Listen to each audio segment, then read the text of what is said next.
6 koviniai šarvuočiai su mūšiui parengtais ginklais apsupa Vilniaus televizijos bokštą, iš kurio Lietuvos televizija transliuoja savo programas. Tuo pat metu Vilniaus, Kauno, kitų Lietuvos miestų gatvėmis pradeda važinėti kovinė technika.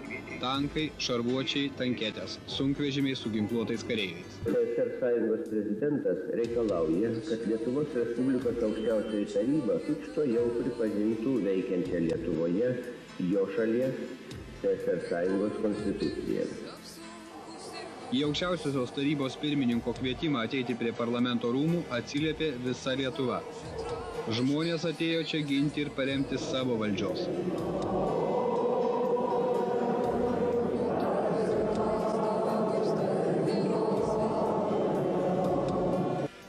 Penktadienį, sausio 13-ąją, TSRS desantininkai tęsia savo grobimus.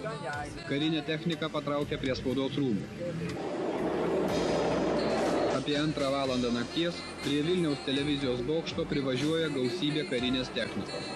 Kareivius pasitiko taikus beginkliai žmonės.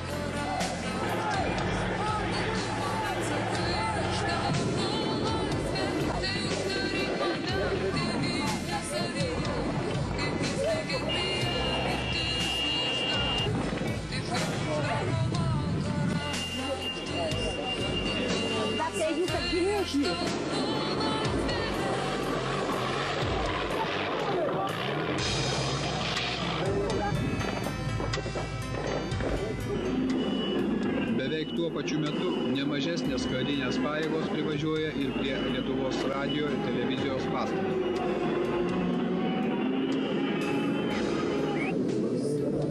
Aukščiausioje taryboje jau žinojo, kas vyksta.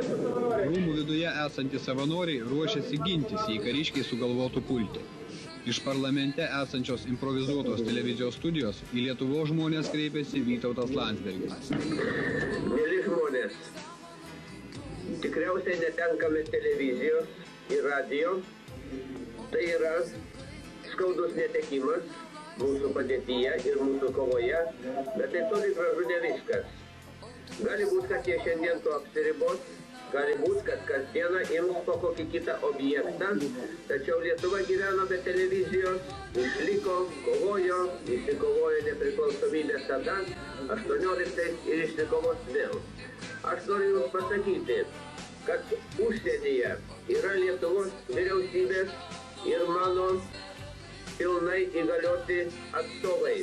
Visų pirma, užsienio reikalų ministras Saudargas, taip pat mūsų pasiuntinys Vašingtone Stasys Lozoraitis, yra deputatų ir mes žinome, kad jeigu ir bus neleidžiama vykdyti valdžios, teisėtos valdžios Lietuvoje, parlamentui ir vyriausybei, ji bus atstovaujama pasaulyje kitur.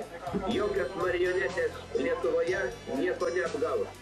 Niekas neturi vykdyti jų įsakymų ir dalyvauti jų kokioje nors valdžioje.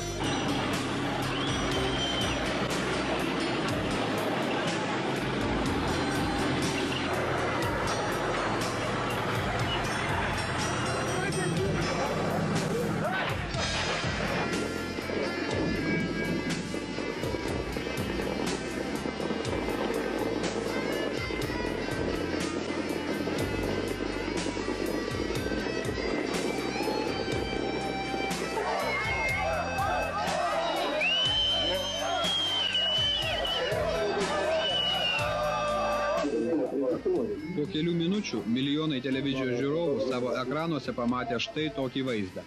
Tai buvo paskutiniai Lietuvos televizijos kadrai.